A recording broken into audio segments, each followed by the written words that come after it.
Deus abençoe você que nos segue. Somos uma igreja de Curitiba, igreja Bom Retiro, igreja Batista Bom Retiro. Trabalha 24 horas para abençoar a sua vida. Nós estamos aqui na Avenida Desembargador Hugo Simas, 1772, e hoje eu quero falar com você sobre o que fazer quando nós estamos sem nenhuma saída. Você já esteve sem saída? Muitos de nós experimentamos situações em que nós não temos mais nenhum socorro, todas as nossas forças foram embora, você não tem como dizer para alguém, você não tem como pedir para alguém para trazer uma resposta para a sua vida, você fica num beco. Aliás, o nosso Deus é um Deus que nos tira de becos. Quando Deus vai dar para o seu povo, em Êxodo capítulo 20, a partir do verso 1, quando Deus vai dar as 10 palavras, que nós conhecemos como 10 mandamentos, Ele diz: eu sou o Senhor, eu sou o teu Deus, e eu sou aquele que te tirou da terra da escravidão. Nenhum outro Deus teve força, nenhum outro Deus te ouviu, nenhum outro Deus foi te buscar senão o Senhor. Eu sou o Senhor teu Deus, que te tira dos teus becos sem saída. Mas o que fazer então, quando nós não temos saída, nós não temos resposta, quando aquilo que é produto da nossa esperança não existe mais? Diz assim em Marcos capítulo 1, verso 40, um leproso aproximou-se dele e suplicou-lhe de joelhos: se quiseres, podes purificar-me. Cheio de compaixão, Jesus estendeu a mão, tocou nele e disse: quero, seja purificado. Eu quero, seja purificado. O leproso não tem uma resposta da ciência. A lepra estigmatizava qualquer pessoa naquele tempo, segregava, colocava à parte. O leproso, ele vivia longe do abraço, ele vivia longe do amor, do carinho, longe das pessoas. O leproso é alguém que experimentou o isolamento social desde o dia da lepra até o fim da sua vida. O leproso não tinha um leprosário, não tinha alguém que cuidasse da sua hanseníase, então ele se coloca de joelhos. Um leproso se põe de joelhos, porque ele não tem mais saída, ele busca a compaixão de Deus. O texto diz que Jesus, cheio de compaixão, disse: eu quero, seja purificado. A palavra compaixão fala de um sentimento entranhado. Essa palavra patos, sentimento. Por exemplo, o antipático é alguém que é contra o sentimento. O apático, fulano é apático, ele não tem sentimento. Ele não é contra, ele é sem sentimento. Mas Deus, ele é simpático às nossas dores, especialmente quando nós estamos sem saída e nós nos colocamos de joelho. O que nos coloca de joelhos? O que coloca você de joelhos?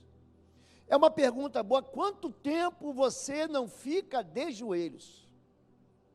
Por essa razão, ajoelhe-me diante do Pai, do qual recebe o nome toda a família nos céus e na terra. Efésios capítulo 3, versos 14 e 15. O apóstolo está fazendo uma pergunta, aliás, ele está fazendo uma razão, ele está mostrando a razão dele, por essa razão. Que razão coloca você de joelhos? O que motiva você a buscar Deus e se humilhar e falar: Deus, eu não posso? Não é uma lepra, mas é uma enfermidade.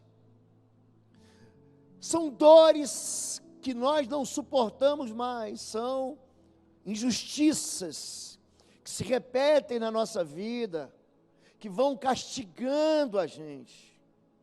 Eu quero fazer uma pergunta para você hoje. O que coloca você de joelho?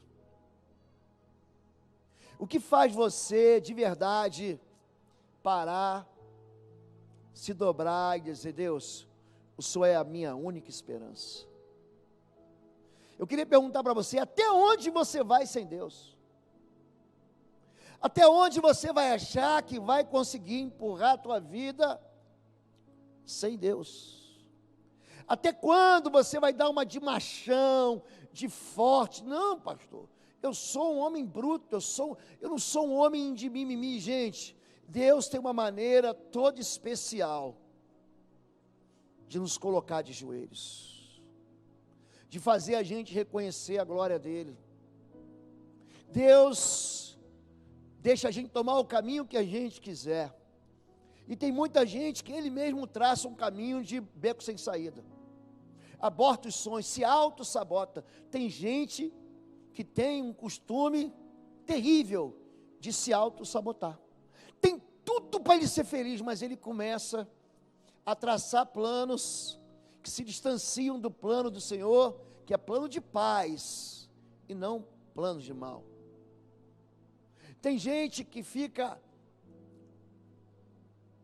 sem fôlego. Sabe quando você fica sem fôlego? E aí você fica brincando debaixo d'água, numa piscina, na praia, brincando que não, eu posso suportar mais um pouco, até que você não aguenta mais e sobe a superfície para pegar mais fôlego e baixa de novo. Tem gente que é assim. Tem gente que não gosta de viver com uma vida boa. Ele sabe que está dando murro em ponta de faca. A pergunta é: o que deixa você de joelhos? Até quando você vai querer mostrar para todo mundo e até para Deus que você não se dobra? Se colocar de joelhos é quebrar o orgulho do coração cheio de pedra. Quando a Bíblia fala sobre joelhos, a Bíblia diz que, apesar de tudo que a gente está experimentando hoje, foi anunciado hoje uma pesquisa que pode trazer, por exemplo, a cura da AIDS, que a gente começou a ouvir falar sobre isso há mais de 30 anos, e o povo nos coloca de joelhos. O povo arruma alternativas para que o vírus da AIDS não toque nele, mas não se dobra não. Aí a ciência pesquisa, investe e traz a cura para uma enfermidade que já ceifou milhões de pessoas no mundo. Hoje, nós temos aí o coronavírus. Interessante que tem gente que não toma vacina. Na verdade, vem uma nova pandemia, sabe para quem? Para quem não é vacinado. Não é que ele é 100%, mas que ajuda. A gente está vendo os números despencarem no Brasil, e a gente está vendo o governo autorizar a gente se juntar de novo, depois de meses sem a gente poder se abraçar. Amanhã, segunda-feira, eu tomo minha segunda dose. O governo do estado do Paraná adiantou, ou da prefeitura, eu já não sei mais. De qualquer maneira, amanhã eu tomo minha segunda dose. Um estudo em Israel comprova que a terceira dose, olha só, já estamos falando em terceira dose, aumenta em 6 vezes mais a imunidade daquele que já se vacinou 2 vezes.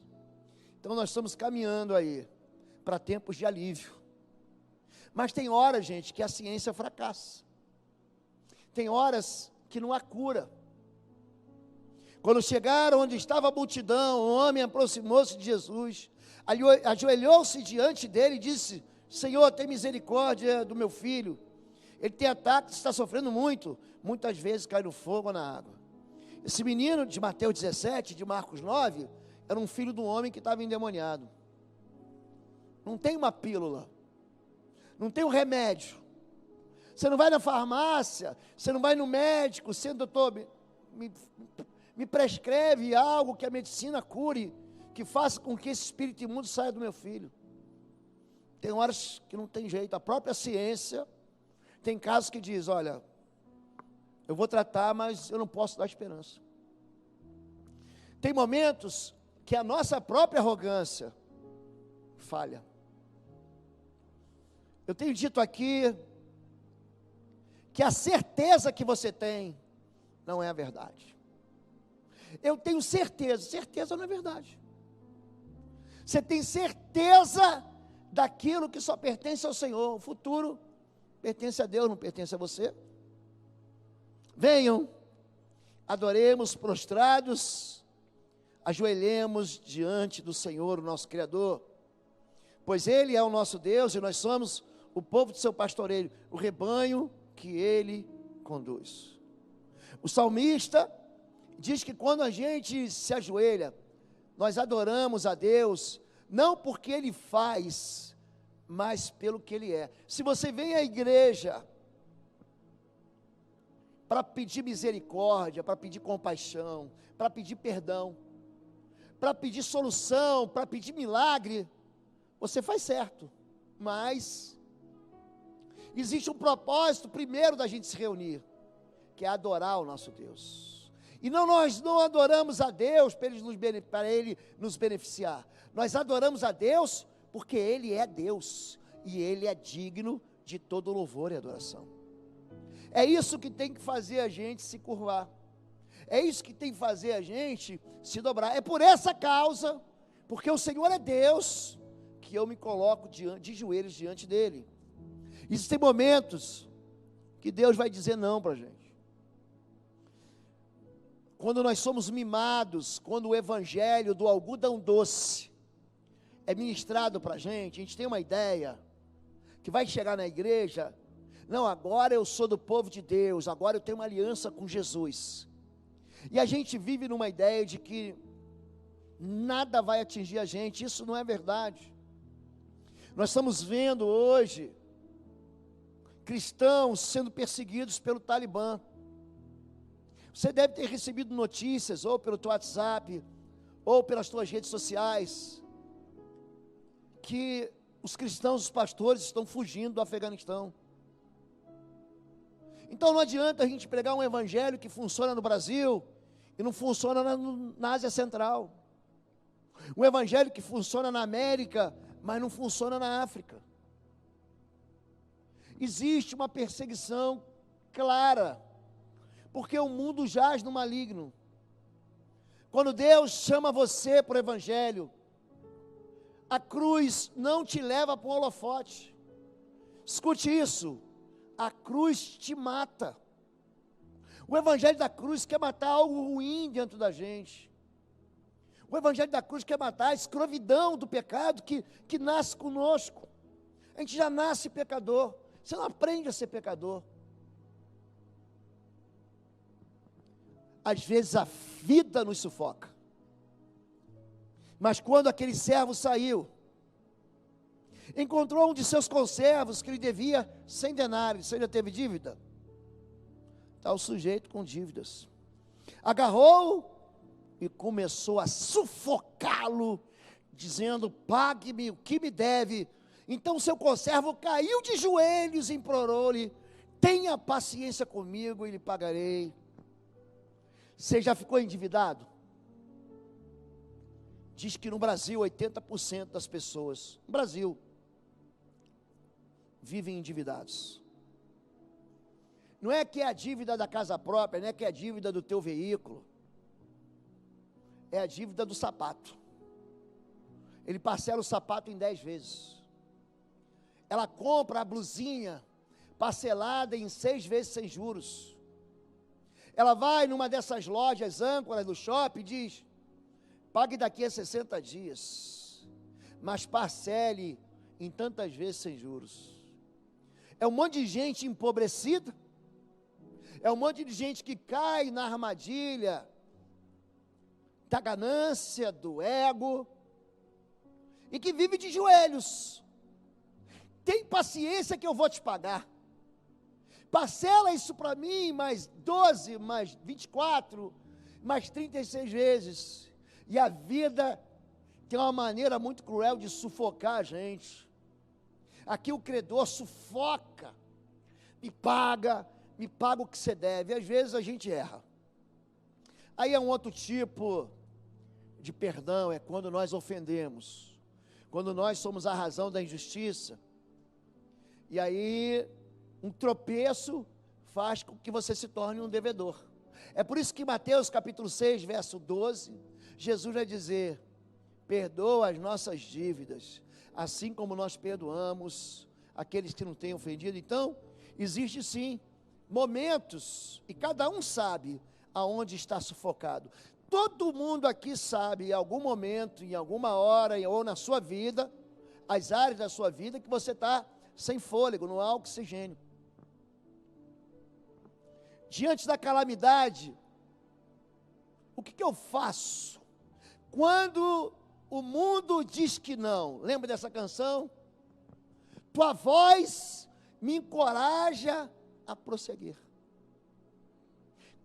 Segundo Crônicas 6, eu pensei em diversas passagens. Depois, Salomão colocou-se diante do altar do Senhor, diante de toda a Assembleia de Israel, e levantou as mãos para orar. Ele ficou em pé na plataforma, depois ajoelhou-se diante de toda a Assembleia, de toda a reunião de Israel, levantou as mãos para o céu e orou: Senhor Deus de Israel, não há Deus como tu nos céus e na terra.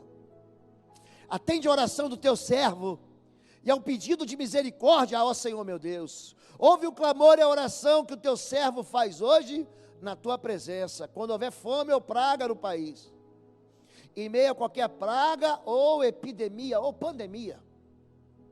Uma oração ou uma súplica por misericórdia for feita por um israelita ou por todo o teu povo Israel, cada um sentindo suas próprias aflições e dores, estendendo as mãos na direção desse templo. Ouve dos céus o lugar da tua habitação, perdoa e trata cada um de acordo com o que merece, visto que conhece o seu coração. Deus conhece o coração. Salmo 139, a Deinha citou aqui: tu me sondas, tu me conheces, conhece o meu deitar, o meu levantar, sabe quando eu estou trabalhando, sabe quando eu estou descansando. O Senhor conhece tudo na minha vida, antes da palavra sair da minha boca, tu já conheces. O nosso Deus, Ele sonda o coração, e o rei, ele se torna aqui intercessor do seu povo. A palavra intercessão, nós temos um time de intercessão maravilhoso nessa igreja. Ela tem na sua raiz uma palavra grega chamada paga, que significa encontro. A intercessão é um lugar de encontro. Então, como é que Salomão, o rei, quando Salomão é citado por Jesus, Jesus diz: nem Salomão, em toda a sua glória, pensa num homem que foi o maior rei de Israel, quando nós falamos a respeito de sabedoria e riqueza. Ninguém superou esse homem. Aliás, Deus aparece para ele num sonho, pergunta assim: o que você quer? Eu quero sabedoria. E Deus diz: porque você não pediu dinheiro, fama, nem a morte dos teus inimigos, porque você não pediu mulheres, porque eu vou te dar tudo isso e vou te dar sabedoria. Aí esse homem sábio, e ele diz que o princípio da sabedoria é o temor do Senhor. Sabe o que ele faz? Ele se coloca de joelhos. Eu vou perguntar de novo para você: o que é que coloca você de joelhos? Eu vou fazer outra pergunta para você. Há quanto tempo você não se coloca de joelhos? Há quanto tempo você está vivendo sem se humilhar diante do Senhor? Há quanto tempo você está vivendo dizendo assim: eu não preciso do favor de Deus, Ele já me dá tudo. Esse rei, ele fica de joelhos, levanta as mãos, e ele faz uma oração para que Deus ouça a oração dos outros. Quando houver fome, quando houver guerra, quando houver praga, quando houver uma pandemia, Senhor, eles não estavam vivendo nem fome, nem praga, nem guerra e nem epidemia. Ele ora num tempo bom, a respeito de um possível tempo ruim. Quando isso acontecer, quando o tempo mau vier, porque o tempo mau vem, O tempo mau bate na porta da gente. Quando alguém orar, Jesus ele diz, olha, aquele que constrói a sua casa sobre a rocha, ele é um homem sábio e prudente, porque vão vir ventos, não é se virão, virão tempestades, as águas vão passar e a casa vai ficar, ela vai ficar firme. Então Salomão ora por alguém que vai orar no futuro e diz, olha, Deus, quando alguém orar por uma calamidade, quando alguém estiver sem saída, Deus ouve a oração dele, e traz a paz, traz a cura, traz o remédio, traz de novo a fartura, que acaba com a fome, porque o Senhor conhece o coração do teu povo. Primeira coisa que acontece, a gente olha para Salomão, ele está muito feliz. Por quê? Porque ele está inaugurando um templo novo. Aquela tenda que era feita de tecido, ela vai envelhecendo. Aquela tenda que foi feita no tempo de Moisés, e aí passa o tempo de Juízes, de Josué, de Juízes, de Ruth, de 1 Samuel. Nós estamos aqui no segundo livro de Samuel, ou segundo livro de Crônicas, é o mesmo período. Aquilo já está envelhecido. Davi quer fazer um templo e Deus diz, você não, as tuas mãos estão sujas de sangue, o teu filho, isso que significa Salomão, rei de paz, o teu filho, Salomão, não experimentou nenhuma guerra, uma tentativa de invasão do faraó Neco, mas ele nunca teve guerra, ele viveu em paz, e ele ora para que se houver guerra, se os filhos dele, se os netos dele, se as descendências de Israel experimentarem isso, eles vão ter uma porta para bater, quando? Quando eles estiverem num beco sem saída. Mas antes de construir, há um período de confissão. Esdras vem à frente dele, junto com um camarada chamado Zorobabel. Nesse tempo, Zacarias, Ageu e Malaquias incentivam o povo à construção do templo. Ageu dá uma bronca e fala, vem cá, tua casa não tem chão? E a casa do Senhor, tua casa é bonita, é pintada, e a casa do Senhor está destruída, está arruinada. Você acha que isso é justo? Você tem o melhor para você e o templo do Senhor está despedaçado. Então eles confessam, Esdras, e orei, meu Deus, estou por demais envergonhado e humilhado para levantar o rosto diante de ti, meu Deus, porque os nossos pecados cobrem as nossas cabeças e a nossa culpa sobe até os céus. Veja que ele confessa o pecado dele, e ele confessa o pecado de toda a nação. A intercessão sacerdotal de um pai, de uma mãe, de um líder de células, de um pastor, confessa o pecado dele, e olha como é que isso é poderoso, quando nós estamos sem saída, desde os dias dos nossos antepassados, vovô, vovó, até agora, até o meu dia, a nossa culpa tem sido grande, por causa dos nossos pecados, nós, os nossos reis e os nossos sacerdotes, temos sido entregues à espada e ao cativeiro, ao despojo e à humilhação, nas mãos de reis estrangeiros, como acontece hoje. Por que minha vida foi arruinada? Porque eu quero ser mais esperto que Deus. Por que o lugar do culto, da adoração, a casa de Deus está destruída? Por que a fonte da minha alegria acabou? Porque nós pecamos. E aqui ele declara, ele confessa para Deus a maldade. A confissão, ela também acontece quando os muros são restaurados, não só o templo. Neemias, ele vai dizer no capítulo 9, no dia 24 do mês, os israelitas se reuniram, jejuaram, vestiram pano de saco e puseram terra sobre a cabeça. Os que eram de ascendência israelita tinham se separado de todos os estrangeiros, levantaram-se dos seus lugares, confessaram seus pecados e a maldade dos seus antepassados, não só os seus, Mas tudo que nós aprendemos de errado, e viemos errando de geração em geração, e ele continua. Ficaram onde estavam, leram o livro da lei do Senhor, o seu Deus, durante 3 horas, e passaram outras 3 horas confessando e adorando o Senhor, o seu Deus. O povo de Israel ficou 3 horas ouvindo a verdade. 3 horas ouvindo ao Senhor, e depois ficaram mais 3 horas se humilhando. Porque eles descobriram que a sua revolta, o seu abandono, o seu orgulho, o seu negócio de dizer, eu não preciso de Deus, levou eles para onde? Para o buraco. Quando nós somos jovens, a gente de fato pensa que a gente sabe tudo. Mas a maturidade, o tempo que faz os cabelos ficarem brancos, ou que faz os cabelos caírem, esse tempo que nós não conseguimos negociar com ele, porque qual de vós, por mais ansioso que esteja, vai conseguir aumentar 1 hora a sua vida? Não tem jeito. O tempo faz com que a gente olhe para trás e fale, que bobagem que eu fiz. E Neemias aqui se humilha.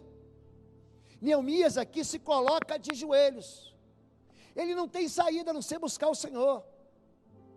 Quando os joelhos confessam, porque está escrito, por mim mesmo jurei, diz o Senhor, diante de mim, todo joelho se dobrará, e toda língua confessará que sou Deus. Todos aqui, eu, você que nos acompanha, todo joelho vai se dobrar diante do Rei da Glória. Se você não se dobra hoje, aguarde, porque você vai se dobrar. Oi, gente, um rápido intervalo. Você que ainda não é membro, seja membro do canal para nos abençoar. Dá um like, compartilha. E se você quer crescer em libertação e batalha espiritual, vai lá na nossa loja www.institutoexodo.com. Os nossos livros estão lá que vão fazer você crescer nessa área e se tornar um valente na batalha. Deus te abençoe. Porque nós vamos ter um encontro com Deus. E nesse encontro com Deus, toda dureza vai ser quebrada. Eu acho que foi isso que Deus falou com Jacó, quando o anjo toca e quebra a perna dele. Me abençoa, a benção que você precisa é humildade. E o anjo então toca na coxa dele e ele manca para o resto da vida, ele se dobra. Ele reconhece que uns confiam em carros e cavalos, mas aquele que vence é aquele que faz menção do nome poderoso do Senhor. A vida deve imitar os joelhos. Marcos 1,4, apareceu João batizando no deserto e pregando o batismo de arrependimento, para remissão dos pecados. Mateus 21, 31, 32, em verdade vos digo, que publicanos e as meretrizes entram adiante de vós no reino de Deus, porque João veio a vós no caminho da justiça, e não crestes, mas os publicanos e as meretrizes creram. Vós, porém, vendo isto, nem depois vos arrependeste para o crer. É gente que pensa que fé no Senhor Jesus é para miserável pecador e não reconhece que ele mesmo é pecador. É para gente que acha que tem gente que peca mais do que ele. Tem gente que pensa que a parábola do credor incompassivo, aquela que o rei faz contas em Mateus 18, e descobre um camarada que deve tanto dinheiro, mas tanto dinheiro que não pode pagar. Ele devia lá uns 300 trilhões de dólares, ele não ia pagar nunca. Nem se ele pudesse viver 1000 anos, ele não pagaria. Ele é perdoado, mas ele não consegue sair da prisão porque ele não perdoa. Porque ele olha para alguém que deve 100 denários, 3 meses e 10 dias de salário, 100 dias de salário, R$3.300 no dia de hoje. Ele olha e fala, ele deve mais. João Batista, ele prega, sabe o que? Arrependimento para a salvação. Aquele que é chamado de voz do que clama no deserto, diz, arrependei-vos é chegado o reino dos céus. Essa é a mensagem que Deus dá para a igreja. Essa é a mensagem que Deus dá para os discípulos. Em Mateus 16, ide, anunciai, é chegado o reino dos céus. Pregai, arrependei-vos dos vossos pecados. Ide, e esses sinais seguirão os que crerem. O arrependimento, ele vem quando o homem é dobrado, ele olha e chega num beco sem saída e diz: o que eu fiz com a minha vida? Por que eu tomei essas decisões? Por que eu cheguei onde cheguei? É por isso que o meu Deus, que o seu Deus, ele dá um escape, ele dá uma porta de fuga.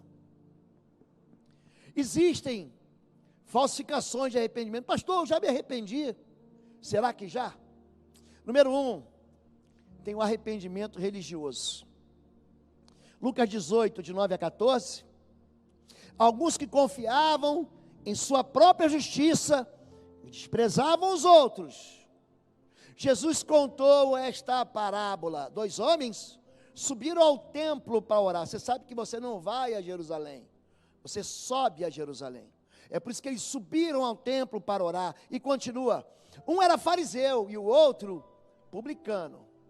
Explicando melhor, um era um religioso profissional e o outro era um pecador descarado.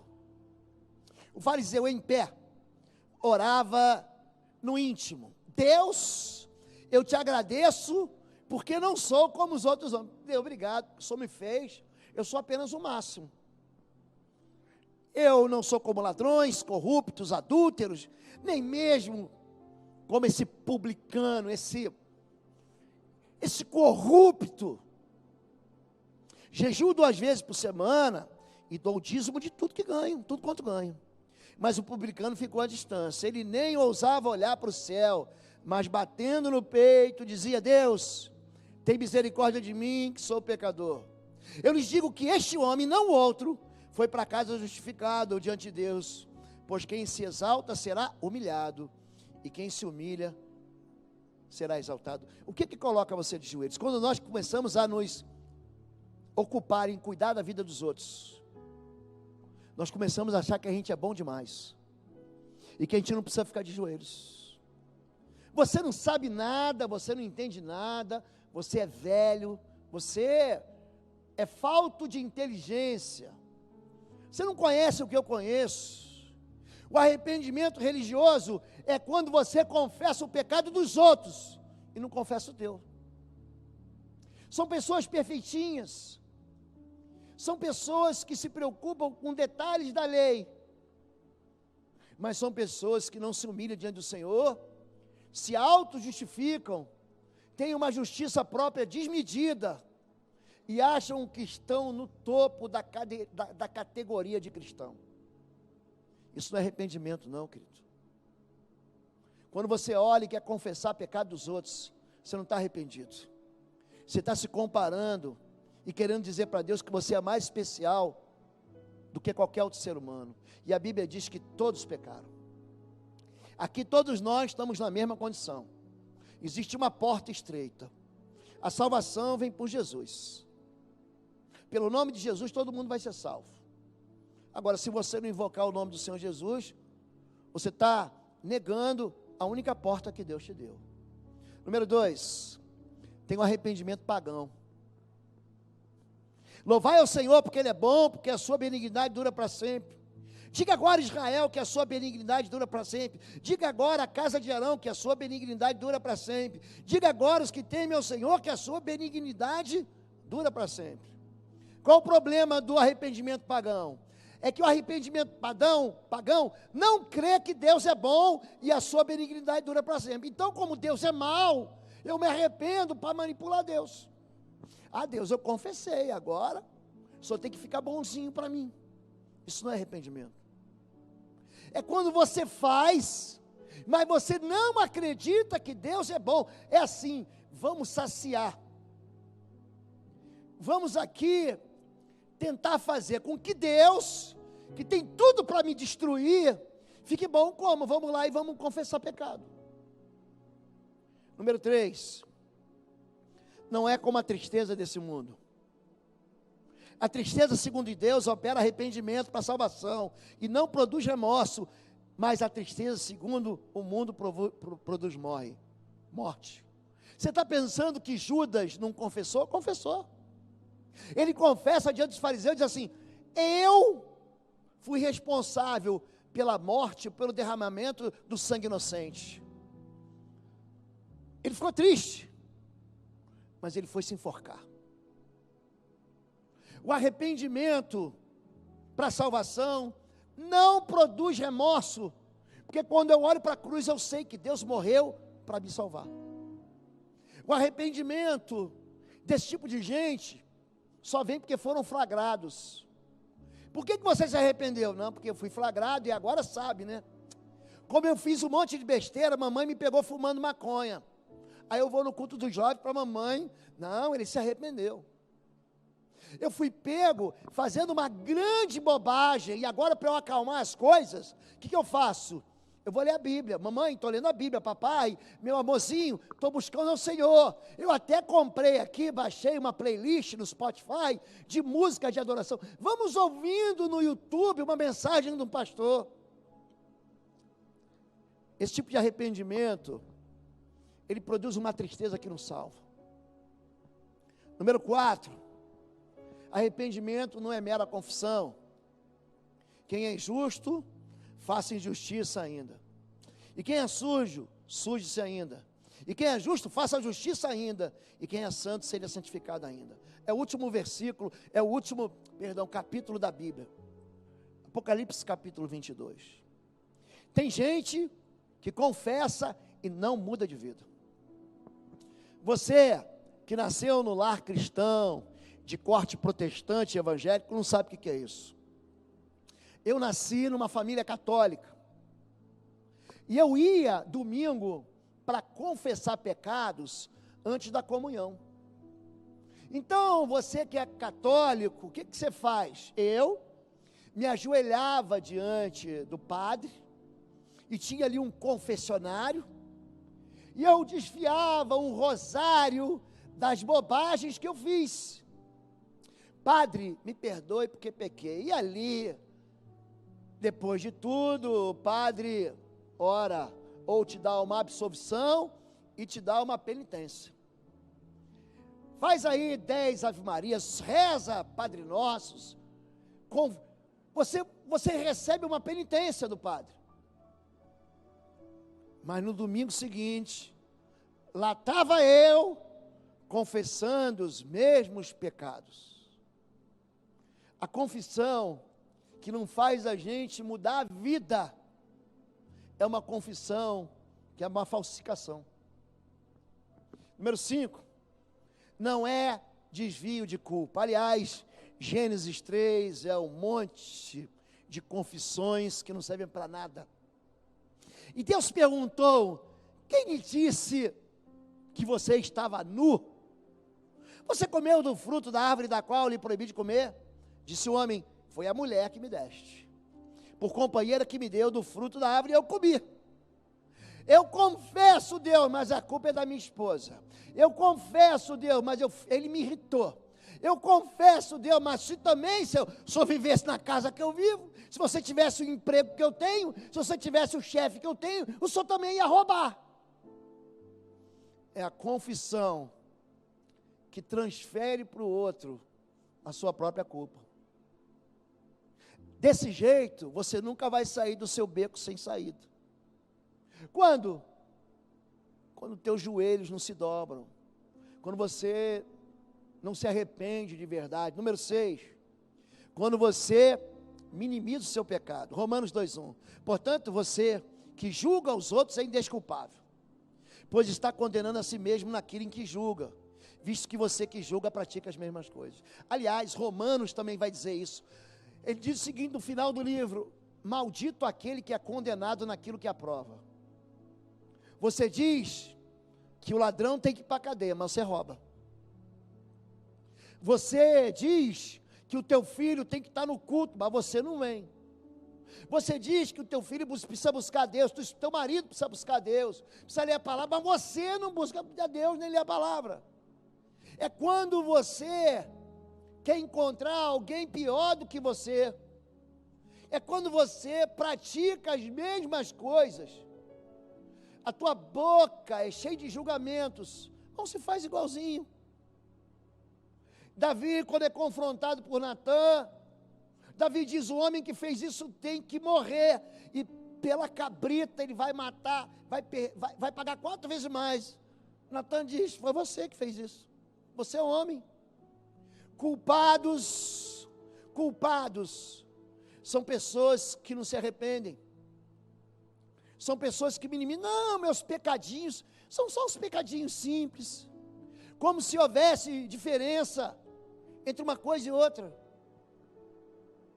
Davi foi afastado de Deus. Por quê? Por uma desobediência de rebelião. E 7, último. Não é criação de desculpas. Eu volto a Gênesis 3, então. Perdão, o Senhor Deus perguntou então à mulher: o que foi que você fez? Respondeu a mulher: a serpente me enganou e eu comi. Sabe por quê? Porque eu nasci assim. Eu já nasci desse jeito. Deus me fez assim. Deus me fez esse cavalo estúpido. Deus me fez assim crítico. Deus me fez assim de um jeito que já era, eu sou assim desde pequenininho. Querido, você nasceu ladrão, você nasceu enganador, você nasceu imoral, então você tem que nascer de novo. Você tem que nascer de novo. E é isso que Jesus discute com Nicodemos em João capítulo 3. Pensa no homem perfeito, mas Jesus diz: se você, com a tua perfeição, não nascer de novo, você não vai entrar no reino de Deus. E o novo nascimento não é um esforço teu. O novo nascimento é uma graça, é um favor que Deus faz. O novo nascimento acontece quando você tem um encontro com Jesus de verdade e quando você se humilha. É quando você diz: Deus, por essa causa eu me coloco de joelhos. Porque aquele que não nasce de novo, capítulo 3, verso 5, não pode ver o reino de Deus. Mas capítulo 3, verso 8 e 9 diz que não pode entrar no reino de Deus. Não fique pensando que você vai entrar porque você vai ficar de fora. Porque o evangelho que nós recebemos é um evangelho de arrependimento. É um evangelho que faz a gente se humilhar e dizer: Deus, eu preciso do Senhor.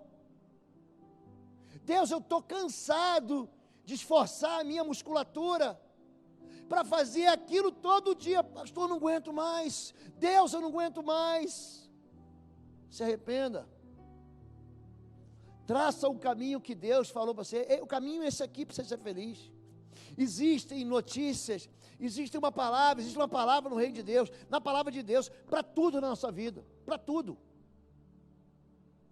Não fique pensando que Deus é um desconhecido, ou que Deus não conhece ciência, ou é um Deus que não conhece rede social, ou não conhece os logaritmos, não conhece as frações. Não fica pensando que Deus não conhece matemática, economia, física. Deus é que criou tudo isso. Não fique achando que Deus é um Deus que fica assim, não. O Deus era naquela época. Querido, Deus, Ele é o mesmo hoje, ontem e será amanhã. Deus é Deus. Os milagres de Deus interferem naquilo que a gente chama de física. Deus transformou o cajado de Moisés numa serpente, pedaço de pau morto. Deus fez a pele de um rei, de um general chamado Naamã, sírio. Nem judeu ele não era, nem do povo de Deus ele não era. Ele fez aquele general leproso. Depois de 7 mergulhos, a sua pele fica que nem a pele de bebê. Nele está oculto toda a ciência. E nós queremos excluir Deus de decisões. Nós queremos dizer para Deus: Deus, eu faço sozinho. A pergunta que eu te faço hoje, o que vai colocar você de joelhos? O que vai fazer você se dobrar? O que vai fazer você se humilhar? Até onde Deus precisa ir para você dizer: Deus, eu agora estou me dobrando diante do Senhor.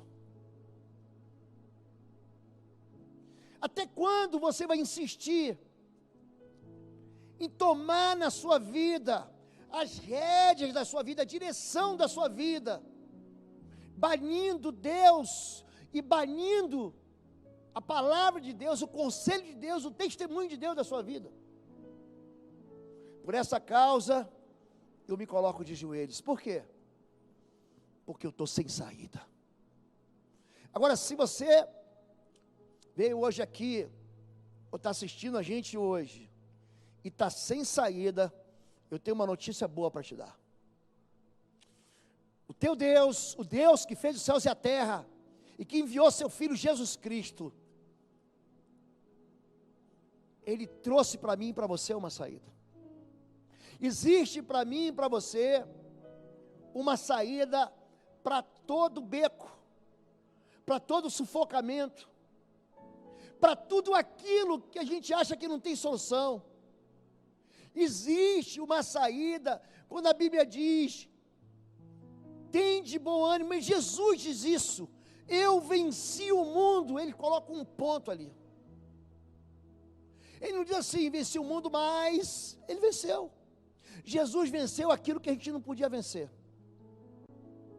E é por isso que hoje, você pode ter tido uma vida miserável, você pode ter sido tratado com injustiça, você pode ter tido teus bens roubados, você pode ter tido teus filhos levados, você pode ter tido decepções na sua vida sentimental, você pode ter fracassado em diversas áreas, sentimentais, financeiras, ministeriais. O nosso Deus é um Deus de milagres e que abre caminho para a gente em desertos. Quando o mar nos açoita, ainda que os montes se abalem, o nosso Deus é Deus sobre a terra.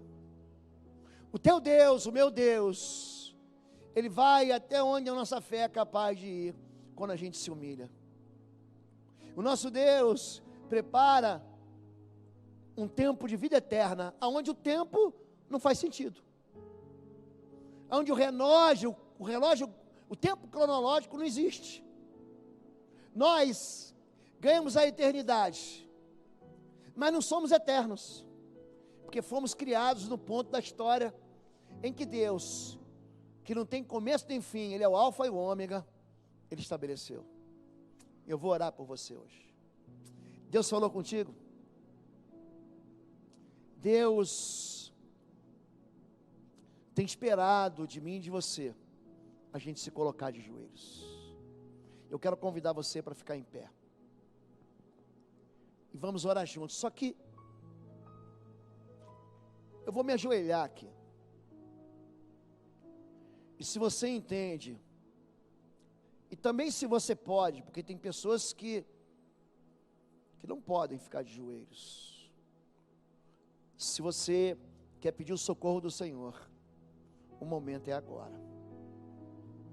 Por essa causa eu me coloco de joelhos. Se você precisa do perdão, precisa do favor, se você quer dar graças a Deus, pastor, eu tenho tudo, então se ajoelha para agradecer. Porque esse é tempo da gente se humilhar com o Senhor.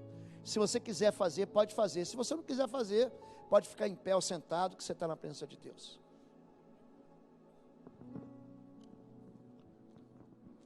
Deus e Pai querido, é diante do Senhor, que é Criador dos céus e da terra,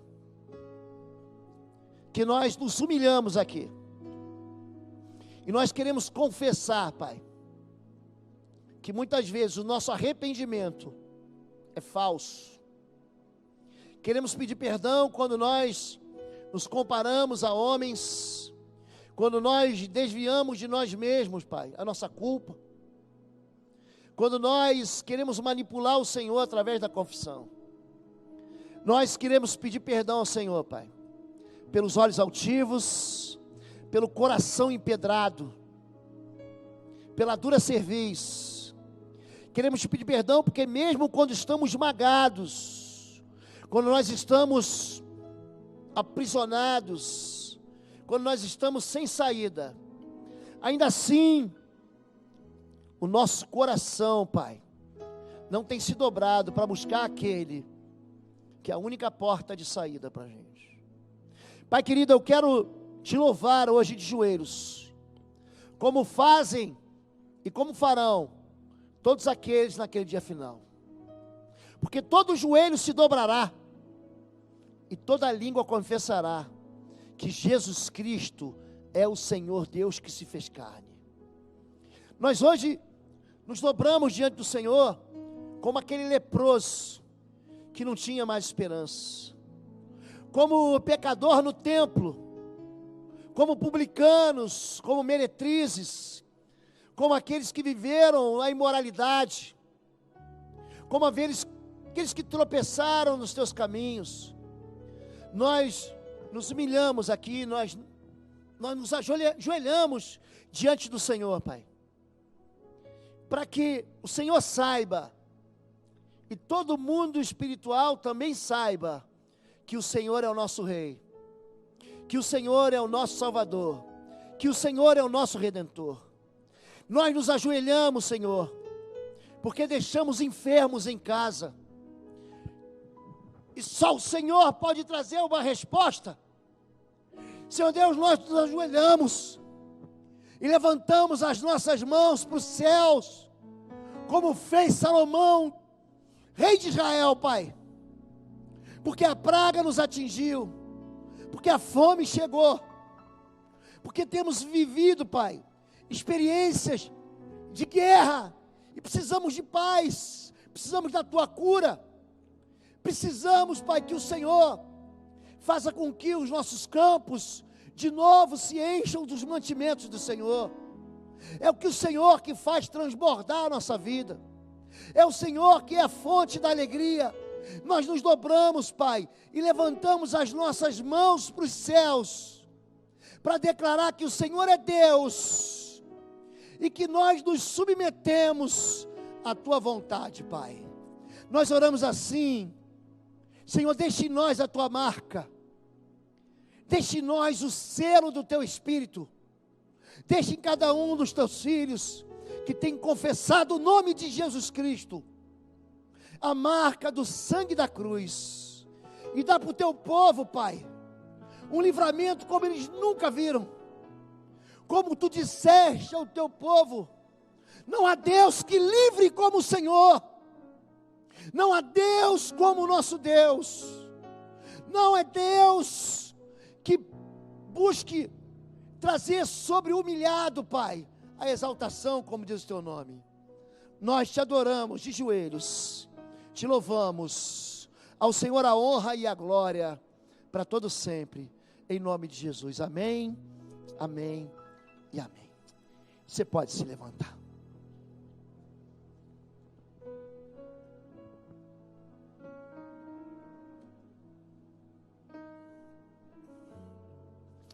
Quando tudo diz que não,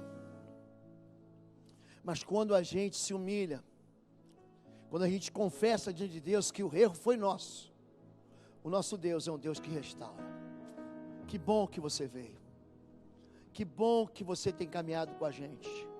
Você que não é membro dessa igreja, você não é membro dessa igreja, mas você precisa de uma igreja para te amar, para cuidar de você. Você chegou no lugar certo.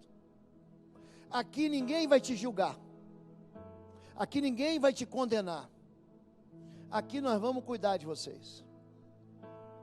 Quero dizer para vocês que esse ambiente é um ambiente muito próprio para a saúde da sua família, para que você aprenda não só a se apresentar diante de Deus, mas também para que você aprenda o caminho de Deus, para que você seja feliz. Ali no fundo está o pastor Paulo com aquela camisa quadriculada ali, está o Rude, está a Tânia também. Não sei se o Cristiano está com a gente hoje. Se você não é membro da igreja, você quer ser membro da igreja, fale agora com o pastor Paulo, porque daqui a 2 semanas ou 3, nós vamos fazer aqui um culto, onde nós vamos receber novos membros, e vamos também batizar você que não foi batizado ainda. Se você não é batizado, é agora, o tempo é hoje. Você vai procurar o pastor Paulo, senão você só vai ficar só para dezembro. Amém? Deus abençoe você. Quarta-feira tem quarta-feira. Sábado, casamento coletivo aqui na igreja pela manhã. Sábado à noite, Família da Fé vai estar com uma festa em todo final de semana. Eu espero vocês, amém? Levante sua mão, que o amor de Deus, o nosso Pai, a graça do nosso Senhor e Salvador Jesus Cristo e as consolações do Espírito Santo de Deus seja sobre sua vida, sua casa, sua história e tudo que leva o teu nome que você ama, em nome de Jesus, amém. Amém? Deus abençoe. Dá um tchau para o pastor. Deus abençoe, querido. Deus abençoe a todos. Pastor Álvaro, que bom recebê-lo. Que bom. Deus abençoe. Deus abençoe a todos. Uma boa semana.